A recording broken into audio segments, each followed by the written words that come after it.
हाँ तो बच्चों, आज है 10 नवंबर 2022, गुरुवार का दिन है और आज हम लोग पढ़ने वाले हैं ऑक्सीडेशन वर्सेस रिडक्शन। इस वीडियो में बस हम ऑक्सीडेशन के बारे में बात करेंगे। तो ऑक्सीडेशन में ना 5 चीज़ें होती है, 5 चीज़ें। पहला होता है ऑक्सीजन जुड़ेगा, ऑक्सीजन का एडिशन होता है। सेकेंड होता है addition of electro negative element, addition of electronegative element. Third होता है रिमूवल ऑफ हाइड्रोजन। फोर्थ होता है removal of electro positive element. अब हम इसको एक एक एग्जांपल समझेंगे। देखो, पहला है addition of oxygen. Addition of oxygen में क्या होता है, देखो इसमें सिंपल एग्जांपल है। कार्बन है, उसमें ऑक्सीजन को जोड़ दिया गया, CO2 बना। सल्फर है, ऑक्सीजन को जोड़ दिया गया, SO2 बना। यह है कार्बन डाइऑक्साइड और नीचे वाला है सल्फर डाइऑक्साइड। अब सेकेंड है अब हमको पहले ये समझना पड़ेगा कि इलेक्ट्रोनेगेटिव एलिमेंट क्या होते हैं, पॉजिटिव क्या होते हैं। देखो, इलेक्ट्रोनेगेटिव एलिमेंट वो एलिमेंट होते हैं जो ज़्यादा आसानी से इलेक्ट्रॉन अपने अंदर एक्सेप्ट कर सकते हैं। अब देखो, ये है हमारा पीरियोडिक टेबल।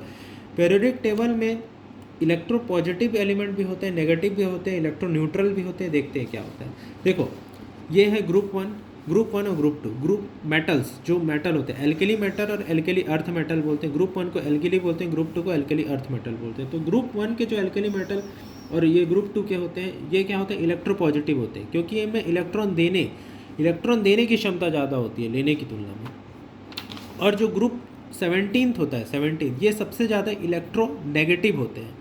ठीक है, क्या होते हैं, इलेक्ट्रोनेगेटिव। और इसमें भी सबसे ज़्यादा most electronegative element in periodic table is fluorine, उसके बाद ऑक्सीजन।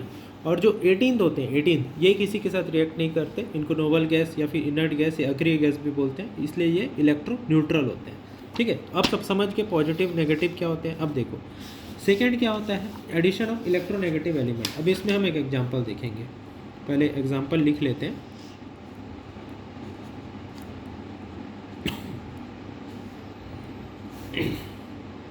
ये हमारा एग्जाम्पल, ये क्या है, FeCl2, इसको क्या बोलते हैं, फेरस क्लोराइड। Cl तो क्लोरीन है, हम सबको पता है, क्लोरीन। और FeCl3 क्या है, फेरिक क्लोराइड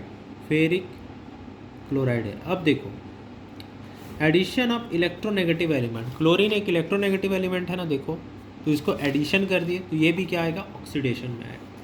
ठीक है, अब देखो इसमें अंतर क्या हुआ, यहाँ पे इसको फेरस बोल रहे हैं, इसको फेरिक बोल रही है, जबकि दोनों में ही आयरन है, क्योंकि यहाँ पे इसका ऑक्सीडेशन नंबर +2 है और यहाँ के नंबर +3 है, इसलिए इसका अंतर है। अब अपन देखेंगे ये ऑक्सीडेशन नंबर वगैरह कैसे निकालते हैं, आगे की वीडियोज़ में देखा जाएगा ये भी।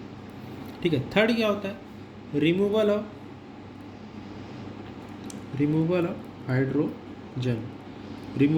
हाइड्रोजन। ये कैसे होगा, इसका एग्जाम्पल देखते हैं। H2S है, Br2 है, Hb प्लस सल्फर। ये हमारा ये इक्वेशन बैलेंस हो गया। अब देखो, रिमूवल ऑफ हाइड्रोजन, ये क्या है, हाइड्रोजन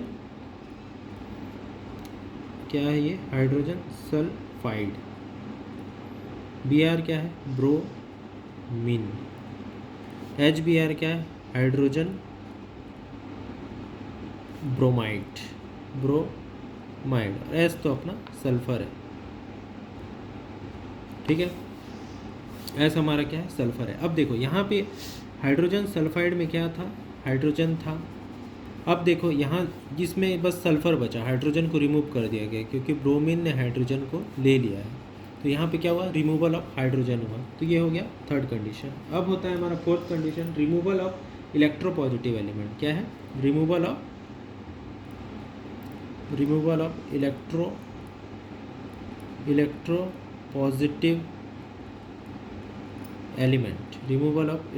पॉजिटिव एलिमेंट। इसमें क्या होगा, देखो, पोटेशियम आयोडाइड है प्लस H2O2 है इक्वल टू I2 है प्लस KOH है। अब इसको पहले इक्वेशन को हम इक्वल कर लिए। अब देखो इक्वेशन इक्वल हो चुका है। ये क्या है, पोटेशियम आयोडाइड पोटेशियम आयोडाइड है। H2O2 क्या है? हाइड्रोजन परऑक्साइड है। H2O2 क्या है? हाइड्रोजन परऑक्साइड है। I क्या है? आयोडीन है। और KOH क्या है? पोटेशियम हाइड्रोक्साइड है। पोटेशियम हाइड्रोक्साइड है। अब देखो इसमें क्या हुआ, पोटेशियम है, पोटेशियम इलेक्ट्रोपॉजिटिव एलिमेंट है। कैसे है देखो, यहाँ पे देखो पोटेशियम 19 नंबर पे आता है, 19 इसका एटॉमिक नंबर है, ग्रुप 1 का एलिमेंट है। तो ग्रुप 1 के सारे इलेक्ट्रोपॉजिटिव होते हैं, हम पहले ही बता चुके हैं। ठीक है, आपके सामने पीरियोडिक टेबल होना जरूरी है केमिस्ट्री पढ़ने के लिए। तो यहाँ पे देखो पोटेशियम यहाँ पे था, अब यहाँ पोटेशियम हट गया, बस आयोडीन बचा। तो ये रिमूवल ऑफ इलेक्ट्रोपॉजिटिव एलिमेंट हुआ। अब एक एडिशनल पॉइंट होता है, ये हम जानेंगे। एडिशनल पॉइंट ये होता है कि जब भी ऑक्सीडेशन होता है तो इलेक्ट्रॉन का लॉस होता है। क्या होता है? इलेक्ट्रॉन का लॉस होता है, इलेक्ट्रॉन का लॉस। अब ये कैसे होगा देखते हैं, दो एग्जाम्पल से देखेंगे। पहला है कार्बन और ऑक्सीजन मिल के बनाए कार्बन डाइऑक्साइड बनाए। किसी भी एलिमेंट का एलिमेंट स्टेट में ऑक्सीडेशन नंबर क्या होता है? 0 होता है, 0। और यहाँ कार्बन का ऑक्सीडेशन नंबर क्या है? 4। अब ये देखो 0 से +4 किसी का ऑक्सीडेशन नंबर तभी हो सकता है जब उसमें इलेक्ट्रॉन का लॉस हुआ हो, क्योंकि +4 है मतलब उसमें प्रोटॉन ज़्यादा है। क्या ज़्यादा है? प्रोटॉन ज़्यादा है, प्रोटॉन इंक्रीज हो गया, इसलिए तो प्लस में है ना वो। तो इसमें एक्चुअल में क्या हुआ है? लॉस ऑफ इलेक्ट्रॉन हुआ है, इसीलिए ये ऑक्सीडेशन होगा। सेकेंड, इसमें एक और एग्जांपल देखते हैं अपन। FeCl2 = FeCl3। ये यहाँ पे भी देखो, यहाँ पे इसका +2 था, यहाँ +3 था, ऊपर बताया गया है हमारे द्वारा। अब देखो 2 से 3 हो गया। 2 से 3 तभी हो सकता है जहाँ पे यहाँ पे एक इलेक्ट्रॉन का लॉस हुआ हो। इलेक्ट्रॉन का लॉस होने से उसमें रिलेटिवली प्लस चार्ज बढ़ जाएगा। ठीक है, तो इस प्रकार हम समझे इसमें इलेक्ट्रॉन का लॉस होता है। तो बच्चों ये था हमारा ऑक्सीडेशन का पूरा वीडियो। धन्यवाद।